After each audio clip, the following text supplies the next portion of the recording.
సంక్షేమ రాజ్యమే లక్ష్యం జనంతో నేతల మమేకం వన్స్ మోర్ వైఎస్ జగన్ అంటోన్న జనం దూసుకెళ్తోన్న ఎన్నికల ప్రచారం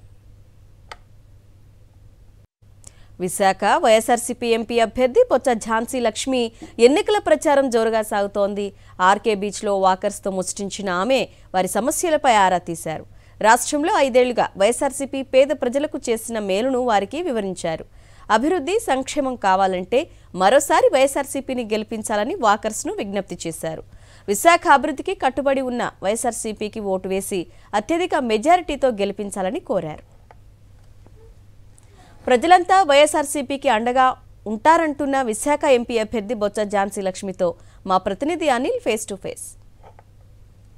వైఎస్ఆర్ కాంగ్రెస్ పార్టీ విశాఖ ఎంపీ అభ్యర్థి బొత్స ఝాన్సీ లక్ష్మి బీచ్ రోడ్లో ప్రచారం నిర్వహిస్తున్నారు. వాకర్స్ అందరినీ కూడా కలుస్తూ మమేకమవుతూ వైఎస్ఆర్ కాంగ్రెస్ పార్టీ ప్రజలకు చేసినటువంటి మేలు భవిష్యత్తులో వారి అవసరాలను కూడా తెలుసుకునే ప్రయత్నం చేస్తున్నారు. ప్రస్తుతం ఆమె మనతో పాటు ఉన్నారు, మాట్లాడదాం. మేడం, ఏ విధంగా సాగుతుంది ప్రచారం? వస్తున్నటువంటి స్పందన ఏంటి?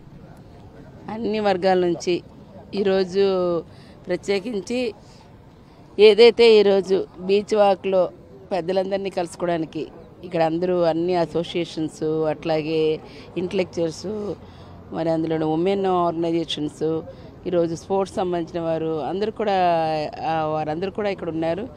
వేరు వేరు ప్రాంతాల నుంచి వచ్చిన ఈరోజు వాకింగ్ వల్ల ఒకరినొకరు తెలుసుకోవడంతో పాటు ఆరోగ్యంతో పాటు ఒకరినొకరు తెలుసుకునే ఒక ఫ్రెండ్లీ ఎన్విరాన్మెంట్ అనేది ఇక్కడ కనిపిస్తుంటుంది.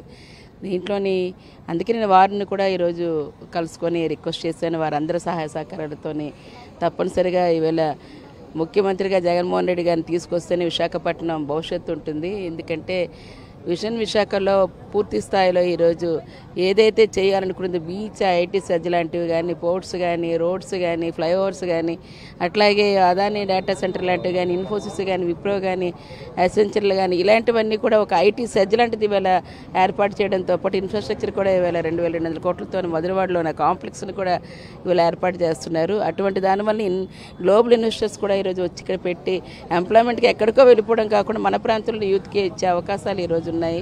అటువంటి దానికి మీరందరూ కూడా సహాయ సహకారాలు అందించాలి. ఒకసారి అవకాశం ఇస్తే జగనన్న ఈరోజు వెల్ఫేర్ అండ్ డెవలప్మెంట్ రెండింటిని కూడా ఈరోజు ఈక్వల్గా తీసుకొని చేసి సొసైటీకి రాష్ట్రం మొత్తం మీద ఈవేళ ఒక యూనిక్ సర్వీస్ అనేది తీసుకొచ్చిన దాంట్లో దేశంలోనే నెంబర్ 1గా నిలిచారు.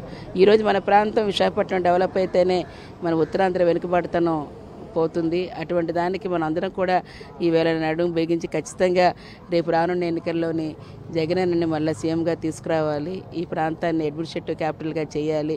ఎంతమందికో ఎన్నో హెచ్ఓడీస్ ఇక్కడికి వస్తాయి, హెడ్ ఆఫ్ ది డిపార్ట్మెంట్స్ యూనిక్గా దాని ఐకాన్ బిల్డింగ్ లాగా ఈరోజు పరిపాలన భవనాలన్నీ కూడా సముదాయం కూడా ఈరోజు ఏర్పాటు వస్తుంది. టూరిజంలోని వీళ్ళు డెవలప్ చేసుకునే కార్యక్రమం జరుగుతుంది. వీటన్నిటితో పాటు అవసరమైన మెడికల్ కాలేజీలు, యూనివర్సిటీస్, ఐఐఎం లాంటివి అలాంటివి కూడా ఇక్కడ యూత్కి అందించడం జరిగింది. వాకర్స్ నుంచి ఎటువంటి సూచనలు కావచ్చు, లేకపోతే వారికి ఏమైనా భవిష్యత్తు అవసరాల దృష్ట్యా ఏమైనా మీతో పంచుకున్నారా? మీతో ఏమైనా? నాకు వాకర్స్ని కూడా అడిగాను నేను.